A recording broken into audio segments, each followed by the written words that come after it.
할렐루야. 오늘도 주님의 풍성하신 은혜가 오늘 예배드리는 모든 분에 있기를 주 이름으로 축원합니다.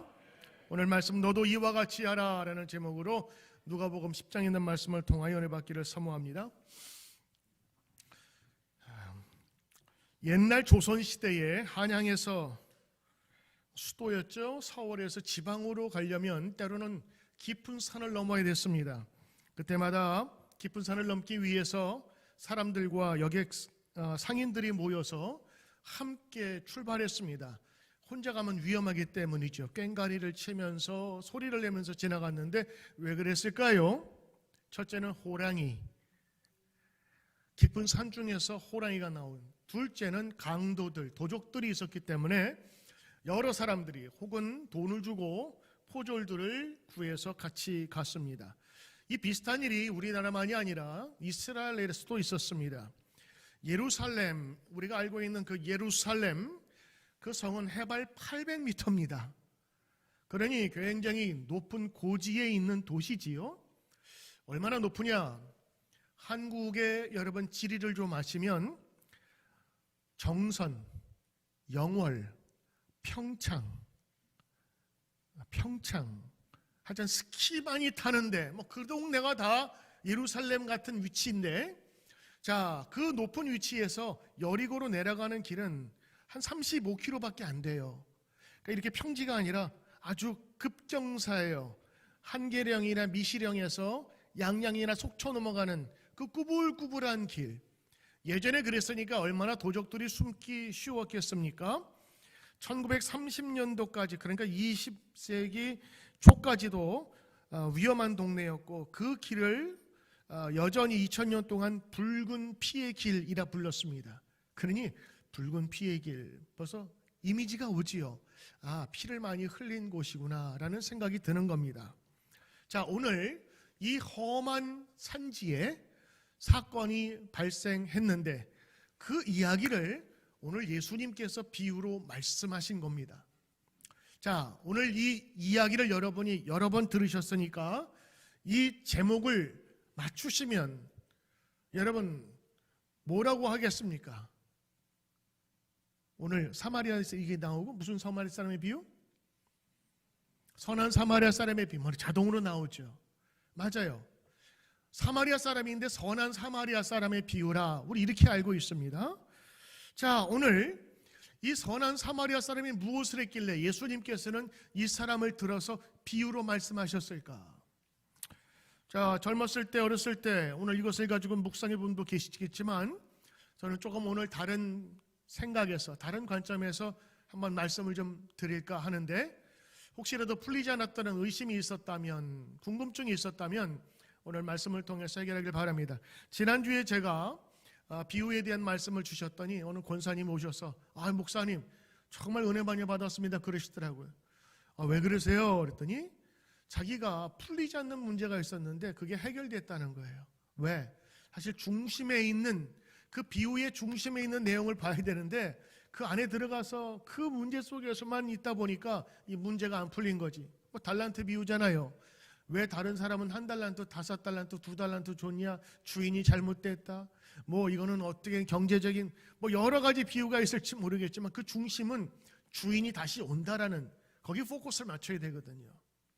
그렇지 않으면요, 그냥 다른 이야기 속에서 막 혼란만 가중되는 거예요. 오늘 여러분 이 비유도 마찬가지인데 오늘 여러분과 함께 간단하게 좀 살펴보지요. 오늘 여러분이 읽으신 이 예수님의 비유에 4사람이 등장합니다.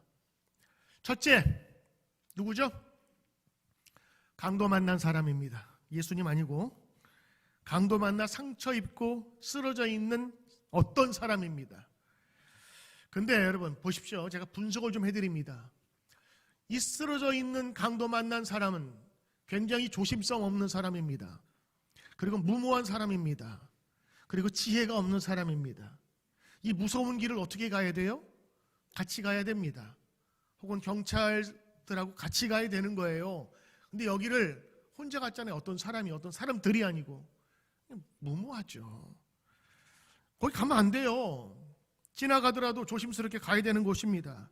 너무 많은 강도들이 출연하는 곳이었는데 지금 말하면 우범지대예요. 그 우범지대에 혼자 그곳을 간다고요? 그것도 아주 젊은 아가씨가, 힘없는 여성이 문제 있는 거죠. 그러다가 강도 만나 칼에 찔려 피 흘리고 길가에 방치된 것 아닙니까? 두 번째, 제사장입니다. 제가 지금 이렇게 설명을 드리는 이유는 기존에 갖고 있었던 여러분의 생각과 고정관념을 좀 깨기 위함이에요. 무조건 우리는 상처 입고 쓰러져 있으면 불쌍한 사람, 도망간 사람은 나쁜 사람, 안 도와준 사람은 이거는 선하지 않은 사람, 이런 구별이 우리 가운데 있잖아요. 근데 제가 지금 얘기하는 거는 조금 정반대로 지금 말씀드리는 겁니다. 타당성 있는 이야기. 두 번째, 제사장입니다. 제사장이 그 길을 지나가게 되었는데 쓰러진 사람을 보고 어떻게 했어요? 네? 두 길로 도망갔습니다. 도망갔다는 표현이 맞아요. 근데 한번 생각해 봅시다. 왜 도망갔을까? 왜 그냥 갔을까? 다른 길로. 이유가 있을 거 아니겠습니까? 첫째, 제사장은 제사를 담당하는 사람이었습니다. 그 당시에 사회적인 권위와 사회적인 존경을 받는 종교인이며 지도인이었습니다. 심지어는 피부병의 유무를 가지고 그들 공동체와 함께 살지 아니면 격리되어 살지를 분간해주는 보건소장의 역할도 감당했어요. 그러니 그분의 위치는 지금 우리가 얘기하는 몇 가지 직업을 가진 존경만을 받을 만한 사람이었습니다.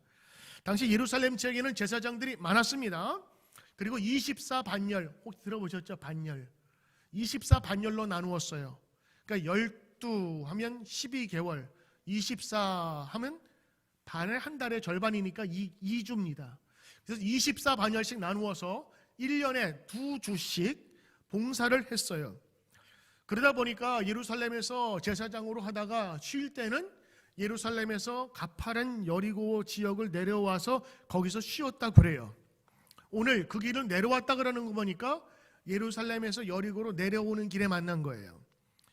근데 여러분, 왜 제사장이 강도 만난 사람을 보고 도망갔을까요?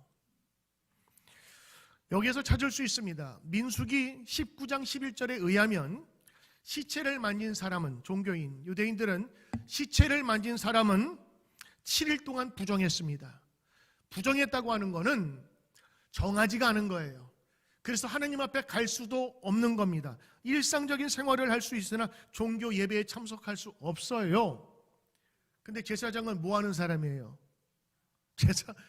제사를 드려야 하는 사람이고 이게 자기의 가장 중요한 일이에요. 근데 제사장이 지나가다가 넘어진 사람, 피 흘린 사람을 만졌어. 이게 또 부정한 거거든. 근데 가서 확인했는데 안 움직여. 맥박이 안 뛰어. 죽었어요. 그럼 나는 어떻게 돼야 돼요? 제사를 못해요. 그러니까 이 제사장은 늘 조심하는 거야. 혹시 저기에 뭐 죽은 시체 같은데 갈까 말까?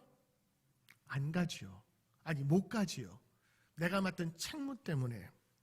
그러니 오늘 이 비유를 보면서 제사장은 도망갔으니까 나쁜 사람 이렇게 찍어 놓는 거는 이건 좀 무리가 있다고 보는 겁니다. 아마도 제사장 그 사람 불쌍히 여겼을 거예요. 근데 갈 수밖에 없었던 것은 혹이나 죽은 시신을 만질까 봐 그러지 않았을까. 이건 철저하게 제 생각 이것이다.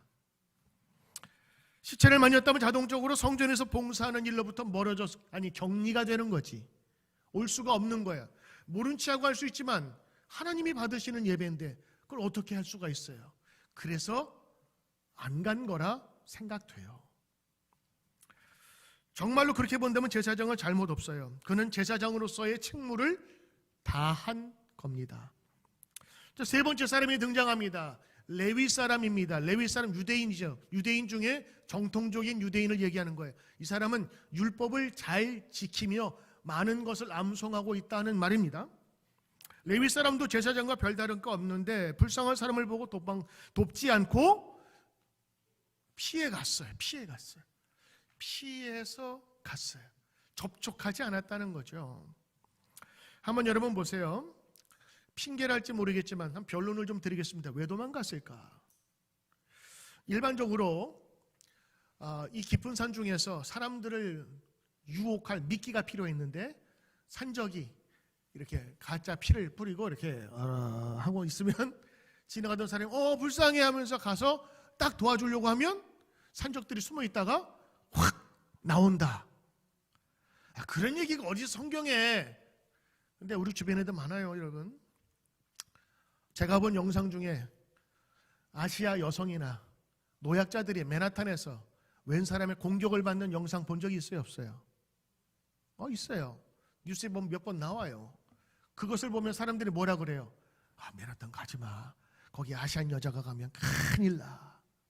근데 맨하탄에 살고 있는 사람들의 얘기를 들어보니까 그거는 사실은 여러 날 평화로운 가운데 어느 날 어쩌다 있는 건데 그걸 인종범죄처럼 카메라를 찍어서 보도를 하니까 마치 아시아 힘없는 여성이나 노약자들은 가면은 무조건 폭행당하는 것으로 우리들 어떻게 해요? 인식이 박혀 있는 거예요. 지금에도 맨하탄 늘 출근하시는 분들 보면 그냥 일상적인 생활을 늘 산다고. 여기에서 강도가 그 사람들을 이렇게 강탈하기 위해서 이렇게 숨어 있었대. 이런 얘기가 한번 돌면요, 그 지역에 사는 사람들은 절대로 그 어려운 사람이 있으면 가요, 안 가요? 안 갑니다. 왜? 불쌍한 사람이 아니라 미끼라고 생각하기 때문에 그런 것이죠. 전 그렇게 생각해요. 그 당시에 이러한 그런 그 강도들의 출현하면서 강도하는 행태가 있었다고 역사적인 기록이 있으니까 그 사람들도 이렇게 알 거 아니겠습니까? 더군다나 그 길은 레위 사람 들고 갔어요? 레위 사람 혼자 갔어요? 그 무서운 길을 혼자 가다가 낯선 사람이 있어요. 가야 돼요? 말아야 돼요? 이미 나는 선입견이 있는데 갈 수가 없어요. 지금이야 911, 911 불러서 여기 어딘데 어떤 사람이 있으니까 경찰을 보내주세요 하면 되겠지만 그 당시엔 아무것도 없지 않습니까? 가면 내가 끌고 와야 될 텐데 나는 아무것도 없는 상태에서 이 사람은 아무것도 할 수가 없었을 겁니다. 부상당한 사람을 도울 수 있었고 마음이 있었지만 그러하기에는 너무 큰 모험을 해야 되는 거예요. 여러분, 저나 여러분이나 쉽게 이런 모험을 선택하지 않습니다. 특별히 아픈 상처가 있으면. 네 번째 사람입니다. 사마리아 사람입니다. 사마리아 사람들은 유대인의 미움을 받고 있었습니다. 오늘 여러분이 선한 사마리아 사람 그러니까 사마리아 아유 착해라 이런 모험을 갖고 있지만 그 당시의 사람들은 사마리아라고 하는 특별한 그 지역에 대한 고정관념이 있었어요. 여러분, 지금 우리 이 지역 아주 작은 지역이지만 저 LA에 있는 사람들이 제가 롱아일랜드에 목회하러 간다고 그러니까 뭐라고 그러냐면 부자 동네 가시네요 그러더라고. 그 사람들의 입장에서는 롱아일랜드가 부자 동네, 사실 큰 집만 간 거지 작은 길은 안 간 거 보지. 그 사람들은 이미지가 있어요. 맨하탄 그러면 문화와 경제 뭐 이런 중심. 여기 힉스빌도 마찬가지예요. 힉스빌, 여기 사이오셋, 머튼타운. 여러분 그 지역마다 느껴지는 그 이미지가 있지 않아요? 힉스빌 쪽에 가면 다 인도 사람들, 파키스탄 사람 많거든요. 그 음식도 다 그런 종류가 많고 5분 거리인데 그 위로 올라오면 완전히 인종도 다르고 그리고 분위기도 다른 거예요. 사마리아, 그 사람들에게는 어떤 느낌이 있었을까? 사마리아.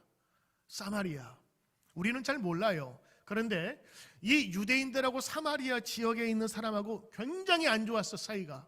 왜 그랬을까? 이 긴장이 어디 때부터 왜 생겼을까? 이 두 가지 이유가 있는데, 하나는 이스라엘 역사 속에서 북왕조가 망했어요. 아수르 사람들이 거기에 있는 사람들을 포로로 노예로 잡아갔거든요. 그리고 그 빈자리에 누굴 채웠냐면 자기 저쪽 이란 쪽에 있는 사람들을 강주 이주시켜서 거기서 살게 했어요. 그럼 여러분 중국의 우르무치 그쪽에 한족들을 대거 이사시키잖아요. 그래가지고 그 종족을 섞어버리려고. 그래서 거기에 남아있던 유대인들하고 멀리서 온 사람하고 같이 살다 보니까 어떻게 해요? 갑순이와 갑순이가 나오죠. 그래서 결혼을 한 거예요. 근데 이 결혼한 것을 다른 유대인들이 뭐라고 봤느냐? 국제결혼인데 거기에 호녀라가 나오잖아요. 그걸 보고 민족적인 이 혈통의 순수성을 지키지 못했다 해서 비난했어요. 근데 사마리아에 있는 사람들은 무슨 죄가 있어? 조상이 잘못해서 나라 망했는데 그래서 본의 아니게 이 갈등이 생겼어요. 두 번째는 이 남쪽 유다도 망했어요. 바벨론 때. 그래가지고 싹 잡아갔다가 70년 만에 돌아오게 되었는데, 돌아온 사람들은 2세 3세가 아니에요. 신앙에는 열심을 가지고 돌아온 사람이라고. 근데 그 사람들이 안쓰러워서 사마리아 지역에 있는 유대인들, 벌써 몇백 년 지났잖아요. 그러니까 도와주고 싶은 거야. 아휴, 그 멀리서 어떻게 이렇게 왔어? 내가 좀 도와줄 거 좀 없어? 뭐 필요한 거 없어? 그랬더니 돌아온 유대인들이, 당신들이 나에게 해줄 건 아무것도 없어. 내 땅에서 나가시오. 지들도 지금 노예에서 돌아온 판인데, 사실 원주민은 누구예요? 사마리아 사람 유대인이거든. 우리가 주인인데 니들 갔다 온 놈이 도와주려고 했더니, 그러면서 이 사마리아 사람이 모욕감을 느끼고 이게 쌓이고 쌓여서 나중에 거기에 들어가서 그 예루살렘 성전벽에 돼지 피를 뿌리고, 이런 정서적이고 종교적인 영향들이 계속 부딪히다 보니까 유대인들은 사마리아 사람을 사마리아 사람이라고 안 불러요. 뭐라고 불렀을까요? 우리 한국 사람이 중국, 일본 사람을 부르는 비슷한 비하 같은 게 있어요. 사마리아 한자입니다. 사마리아 그 사람이라고 불렀어요. 그러니까 비하한 거고, 그러니까 사마리아 사람은 인간으로 보지 않은 거예요. 자, 이런 뉘앙스가 있는 사마리아 지역 사람이 그 강도 만난 사람을 도왔다, 이 자체가 말이 안 되는 거예요. 그렇게 사마리아 사람이 등장하면 안 돼요, 이 이야기는. 그러니까 듣는 사람들이 이것을 듣고 깜짝 놀라기도 했지요. 제사장도 레위 사람도 도망쳤는데 사마리아 사람이 나타나서 그 강도 만난 사람을 돕는다고? 이건 스토리 전개가 안 되는 거예요. 드라마도 할 수 없어요. 사람들이 싫어하는 얘기이기 때문에. 그런데 오늘 제가 여러분에게 좀 새로운 시각을 드렸어요. 레위 사람들, 제사장 다 도망가서나 사마리아 사람을 구했으니 사마리아 사람 박수. 이게 일반적인 비유의 끝이라면 오늘 저는 좀 다른 메시지로 드리는 겁니다. 오늘 두 가지로 여러분 같이 말씀 나누고, 첫째, 누가 우리의 이웃이냐라는 겁니다. 예수님 이 말씀하신 이후에 말씀 선생, 율법 교사에게 묻지요. 자, 누가 이 사람의 강도 만난 사람의 이웃이냐 그랬어요. 그랬더니 뭐라 그래요? 자비를 베푼 자니이다. 여기 보면 특별한 게 있죠. 분명히 예수님은 사마리아 사람이라고 그랬는데, 그러면 누가 그랬으면 사마리아 사람 그래야 되잖아요. 근데 율법학자인 유대인은 사마리아 사람이라는 것이 등장하는 게 싫었어요. 왜? 사마리아 놈들이니까. 우리에게 어떡한 놈들인데. 그래서 거기에 사마리아 사람이 했습니다 안 하고 자비를 베푼 자입니다 돌려 얘기합니다. 그래요, 맞아요. 오늘 여러분, 오늘 예수님께서 물어본 것, 누가 강도 만난 자의 진정한 이웃이냐 오늘 물어보는 겁니다. 오늘 저도 한번 예수님의 입장에서 여러분에게 이런 비슷한 질문 던지려고 그래요. 이건 저에게도 하는 질문입니다. 여러분의 이웃은 누구십니까? 여러분은 이웃을 뭐라 부릅니까? 이웃은 일반적으로 우리와 지리적으로 사회적으로 가까운 사람이나 집단을 얘기하는 거예요. 그러니까 이웃의 개념은 지리적인 접근성을 넘어서 이해하는 겁니다. 100여 년 전만 해도 이웃은 그냥 같이 사는 동네의 사람들이었어요. 그래서 저는 강릉 김씨인데, 강릉에 사는 김씨 집성촌, 동네 사니까 같은 그냥 성을 가지고 사는 거예요. 경주 이씨가 경주에 많이 살았어. 그 사람 경주 이씨 집단촌이고 그 사람들이 이웃이에요. 멀리 있는 사람은 딴 동네 사람이에요. 지금은 그러냐고요. 여러분, 아파트 같은 사는 앞집에도 모르는 사람 많아요. 통계를 보니까 한 50%가 자기 앞집 문만 열면 인사하면 알 수 있는 그 집, 가까이면 벽 하나 두고 사는 그 사람을 이웃이라 부를 수 없어요. 왜? 모르니까. 오히려 우리의 이웃은 멀리 떨어져 있지만 그 사람이 이웃이에요. 인터넷이 발달되면서 요즘에는 페이스북을 통해서 저 지구 반대편에 있는 중국이나 아니면 한국에 있는 이름 모를 내 가까운 친구가 내 옆집 사람보다 더 가까워. 그렇다면 우리의 이웃의 개념이 달라져야 되겠죠. 이래는 지리적인 개념이 아니라 사회적인, 그래서 상호 존중성, 상호 돕기, 상호가 많이 나오네. 상호 의존성. 상호 배려, 서로 배려를 해줘야 된다는 그런 사람이 이웃이에요. 그래서 이웃은 좋은 의미로 이웃사랑, 그리고 이웃 도움이라는 말을 자연스럽게 쓰는 거죠. 그러니까 여러분, 상호 관계, 릴레이션십이나 이런 것이 없으면 옆집에 살아도 이웃이 아닐 수 있다. 자, 그렇다면 여러분, 진짜 이웃의 개념은 멀리 살고 가까이 살아도 누가 정하는 거예요? 내가 정하는 거예요. 내가 이웃이라고 생각하고 가까이 살다면 그 사람은 이웃이에요. 그러므로 오늘 여러분, 이웃과 타인의 구분 기준이 뭐냐? 그러나 대부분 보면 자기 중심적인 성향이 강해요. 날 도와주고 내가 좋아하는 사람은 이웃이야. 그러나 나에게 해를 주고 나에게 좀 어려움을 준 사람은 이웃이 아니라고 생각을 하지요. 근데 예수님은 오늘 뭐라 그랬어요? 강도 만난 자의 이웃, 물론 도와준 사람이지만 사마리아 사람은 강도 만난 사람을 만난 적이 없어요. 아무것도 정보가 없는, 그냥 강도에게 피해를 당한 사람인데 그를 도왔어요. 그런데 예수님은 그 사람을 이웃이라 불렀단 말이죠. 그러니까 내가 얼마큼 아느냐가 아니라 필요한 사람에게 도움을 준 그 관계가 이웃이 될 수 있다는 것을 예수님께서 말씀하고 있는 겁니다. 당신의 도움을 필요로 하는 사람, 그 모든 사람이 이웃이다. 놀라운 선언 아닙니까?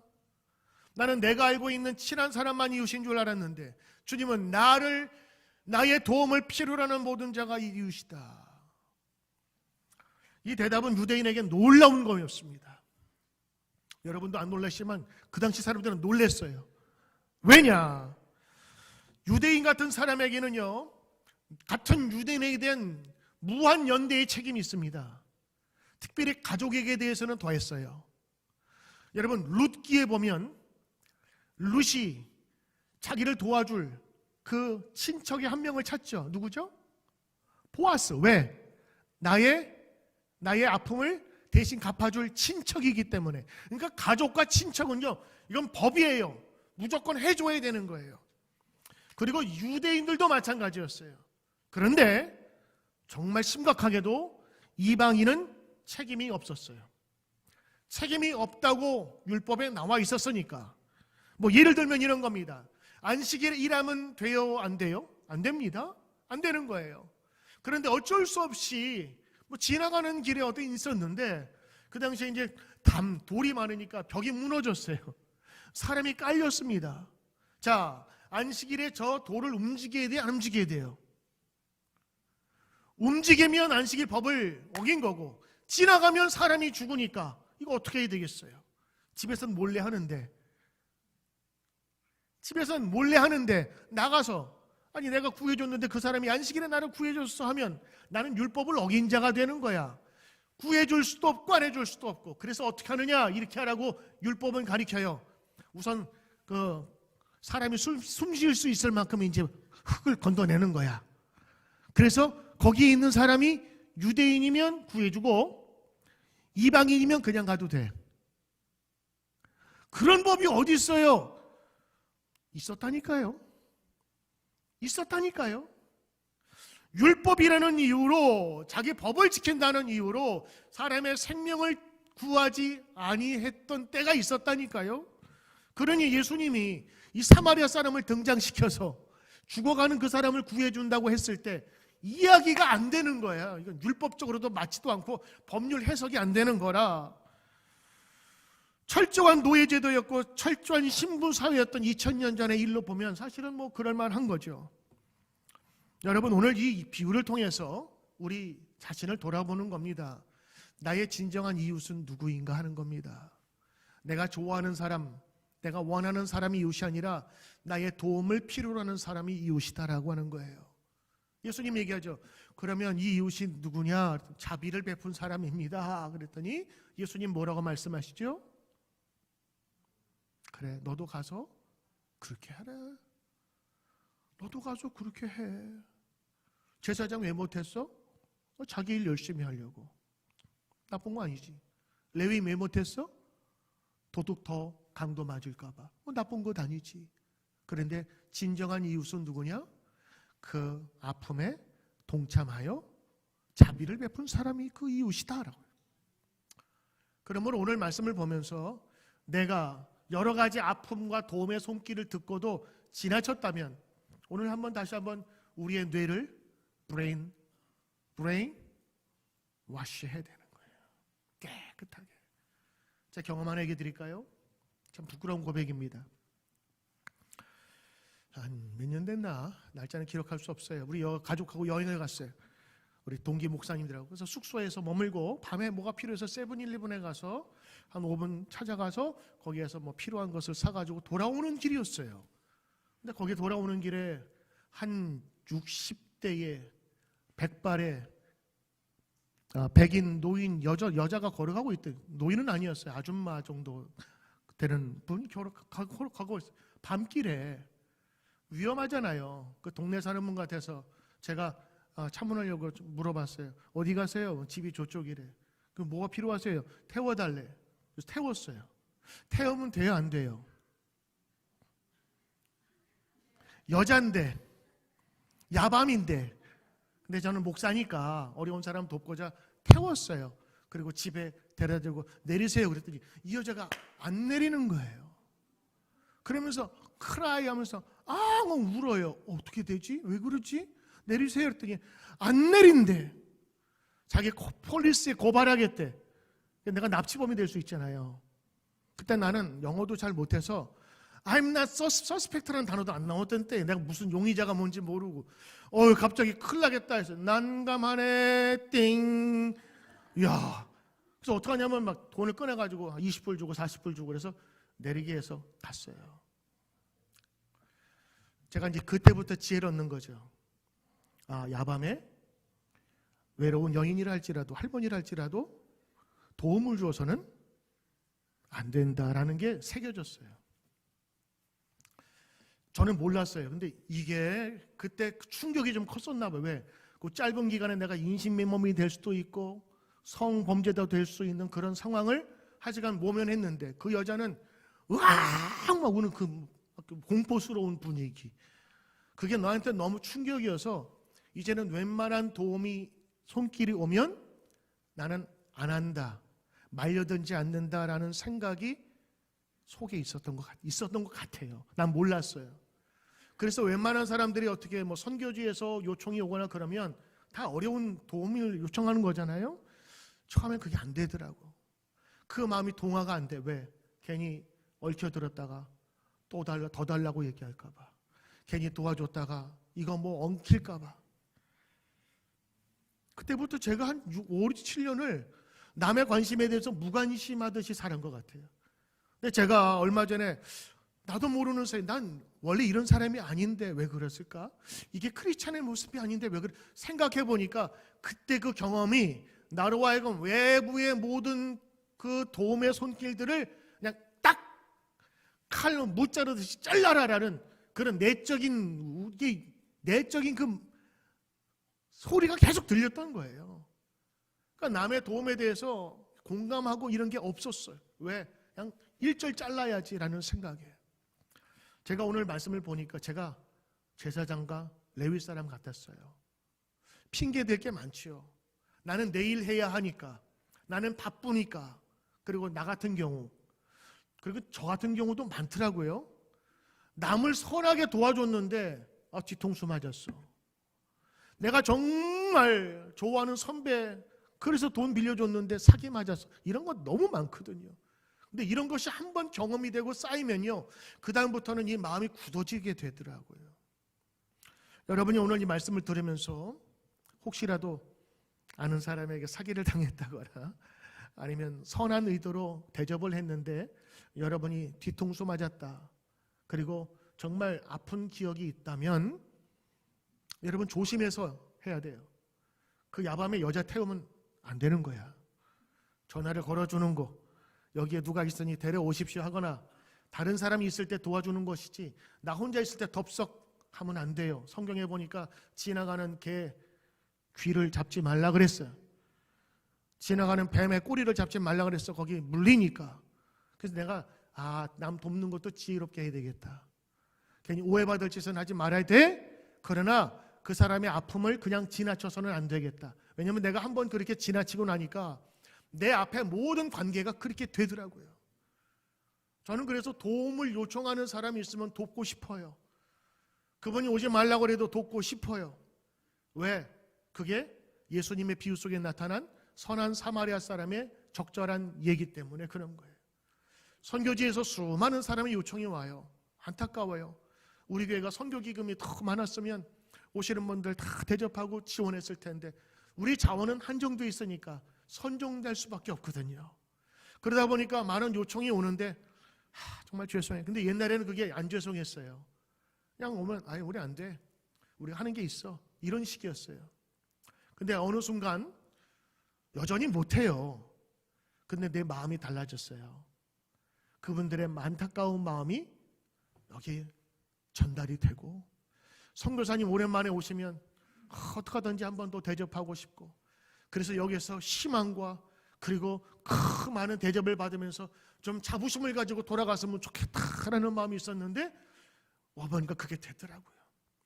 여전히 저는 다 못 도와드려요. 그러나 성경에 나타난 선한 사마리아 사람 가서 행하라. 자비를 베푼 자입니다. 그런 마음으로 선교를 대하던 많은 사람을 대하니 내 마음이 달라지더라고요. 사랑하는 성도 여러분, 뉴드림 교회 성도 여러분, 이곳에서 말씀을 듣는 여러분, 오늘 예수님의 비유 속에서 너의 이웃은 누구냐라는 것을 한번 새겨보길 바랍니다. 여러분의 이웃은 도처에 깔려 있습니다. 여러분에게 도움을 원하는 그 모든 사람이 이웃이라고 하는 것입니다. 영국의 철학자 존 로크, 유명한 사람입니다. 그 사람의 책들 가운데 이런 얘기가 있습니다.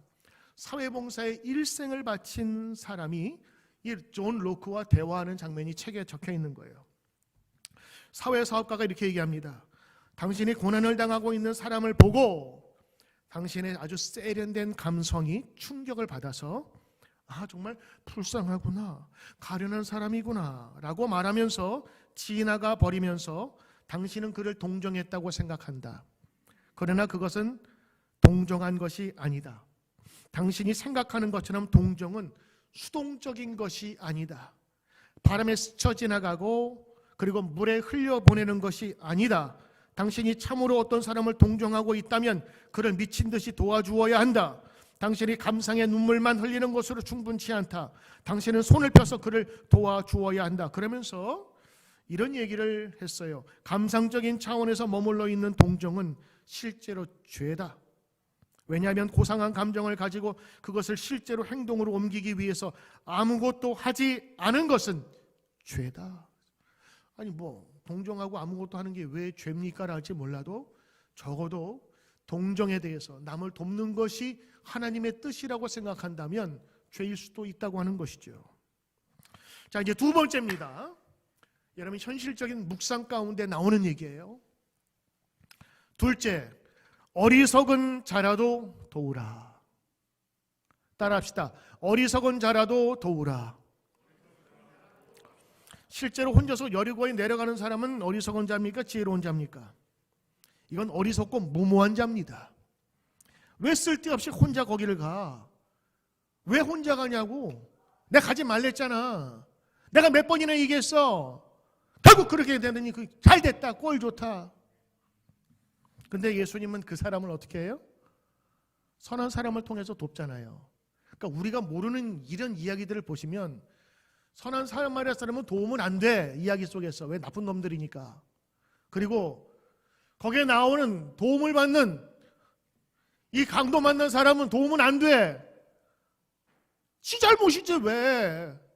왜 좋은 날 가지 왜 그날 가가지고 사고를 당하냐고. 무슨 말인 줄 아세요? 우리가 돕기를 거부할 때 무슨 이유를 들어요? 거봐! 하지 말랬잖아! 엄마가 애들한테 쓰는 말 중에서 넘어졌어. 아이고 얼마나 아픈, 이게 미국 엄마잖아요.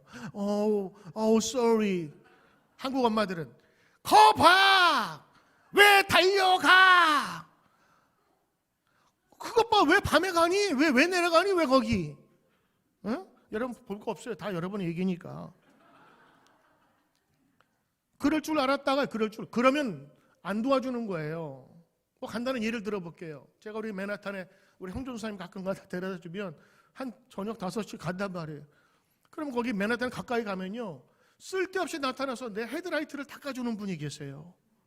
그리고 윈도우를 막 닦아주는데 걸레가 더 더러워. 하지 마시지. 그리고 그분이 닦아준 데를 내가 또 와이퍼질을 해야 되는 거예요. 근데 이제 그분이 닦아주고 나한테 이제 헤이 자비를 달라는 거지. 그럼 내가 그 사람에게 어떻게 해야 돼요? 예? 돈을 주거나 아니면 그냥 가야 되죠. 저는 어떻게 할까요? 저는 주로 주려고 합니다. 못 줄 때도 있어요. 근데 주려고 해요. 근데 두 가지 부류가 나눠요. 어려운 사람이니까 오죽 그러겠어. 1불, 5불 밥 사 먹으세요 주는 사람도 있고, 동전 주는 사람도 있고. 그 다음에 어떤 사람은 저거 돈 주면 마약하고 술 먹으니까 주면 안 돼. 그래서 아예 단호하게 안 주는 사람도 있어요. 저는 무엇이 옳고 그르다 얘기하고 싶지 않아요. 그건 여러분의 판단이니까. 근데 오늘 여러분 이 말씀을 통해서 여러분에게 도움의 손길을 구한다면 저는 주어야 된다고 생각해요. 왜냐? 우리의 생각은 뭐냐? 저 불황자들, 노숙자들, 아니 일하지. 저 맨 정신으로 그냥 일하지. 저게 뭐야? 왜 안 들어가? 이게 깔려 있다고요. 내가 괜히 뉘우친 적이 있어요. 나는 맨하탄의 불황인들, 더군다나 요즘에 어떤 불황아가 쫓아가가지고 한국 사람 무슨 제인 리인가 해서 쫓아가서 칼로 죽였다는 뉴스가 나왔어요. 그런 뉴스를 한번 들으면요, 이 불황인 노숙자에 대한 인상이 완전히 굳어지는 거예요. 근데 우리 교회에 피터라는 선생님이 있어요. 등치가 아주 많은 남자 선생님인데 겨울에도 반바지 입고 다니는 사람이에요. 근데 이분의 장점은 맨하탄에 있는 노숙자들을 참 잘 도와요. 어느 날 새벽에 토요일 날 가보면 음식을 만들고 있는데 한 50명분을 만들어요. 그래가지고 그걸 만들어가지고 맨하탄에 가서 노숙자들 도와주고, 겨울에는 잠바들 걷어가지고 그 사람에게 나눠주고, 우리 교회도 그걸 돕기를 시작을 했는데, 나는 노숙자 그러면 다가가기 어려워요. 나는. 왜? 한 번도 그들과 함께 접촉을 하고 이야기를 해본 적이 없어요. 뉴스로 내가 들은 그 소식은 그것 봐라고 하는 사람들, 지저분한 사람들, 어려운 사람들, 위험한 사람들. 근데 피로에게는 그게 없어요. 무섭지 않니? 물어봤더니 그 사람들 되게 순수해요. 그 사람들 원래 정상적인 사람이었어요. 그러면서 돕기를 마다하지 않아요. 저는 우리 교회에 그런 사람들이 많다는 것이 참 좋아요. 감사해요. 이제 여러분 우리 이 비유의 마지막을 이제 마칩니다. 그럴 줄 알았지. 왜 그랬어? 내가 몇 번 얘기했잖아. 내 말 안 들었으니까 너는 내가 도와줄 필요가 없어. 맞아요. 그럴 수 있습니다. 그러나 오늘 이 말씀을 보면서 그런 사람이나 조차라도 도움이 필요한 자에게 도움을 주는 것이 우리 크리스찬의 삶이라고 하는 겁니다. 왜냐? 예수님은 우리가 죄인이었을 때에 내려오셨거든요. 우리가 지옥에 갈 불쌍한 존재였는데 하늘에서의 그 신분을 버리시고 이 땅 위에 내려오셔서 우리에게 자신의 생명을 주시며 우리를 구해 내셨거든요. 이 사마리아 사람은 포도주와 기름을 발라 그리고 호텔에서 재워주면서 치료를 해줬지만 예수님은 두 푼만 낸 것이 아니라 자신의 생명을 주셨거든요. 그래서 크리스천은요, 적어도 도움이 필요한 것에 도움을 줄 수 있어야 합니다. 한국에서 가르치지 않는 것이 있어요. 초대 선교사들의 역할들. 그들은 그 땅에서 누릴 수 있는 것들을 다 포기하고 때로는 재산 다 정리해서 한국에 그 의사들 없을 때, 병원 없을 때 어마어마한 자기 재산을 가지고 한국을 도운 수많은 사례들이 있는데 우리 크리스찬조차 그걸 알지 못합니다. 사랑하는 성도 여러분, 예수님의 이 선한 사마리아 놈의 이야기는 그 당시에 불편한 이야기였습니다. 그러나 우리가 선한 사마리아 사람으로 부르는 이유는 적절한 그 예수님의 교훈이 들어있기 때문인 것입니다. 그래서 오늘 우리가 주님 앞에 생각할 때 이 윌리엄 바클리 목사님의 권면을 들어야 될 것입니다. 분명 우리 인생 속에서도 우리 스스로 갈라친 이웃들이 있습니다. 당연히 이방인으로 생각하고 도와주지 않습니다. 그들을 나와는 먼 이웃으로 생각하고 도와주고 싶으나 주저주저했던 기억이 있다면 오늘 이 예수님의 말씀을 기억하길 바랍니다. 누가 상처 입은 자의 이웃이냐? 자비를 베푼 사람입니다. 그러니 그렇다면 너도 이와 같이 행하라. 아멘. 기도합니다. 하나님, 내 이웃을 내 마음대로 정했습니다. 그러나 주님께서 우리에게 주신 나의 도움이 필요한 자가 나의 이웃이라 말씀하셨사오니 하나님, 지혜 있는 자가 되어 우리 이웃들을 돕게 하옵소서. 선교사님들과 어려운 사람들을 함께 돕게 하시고 그리고 마음으로 함께 기도할 수 있는 저희들에게 하옵소서. 예수님 이름으로 기도드리옵나이다.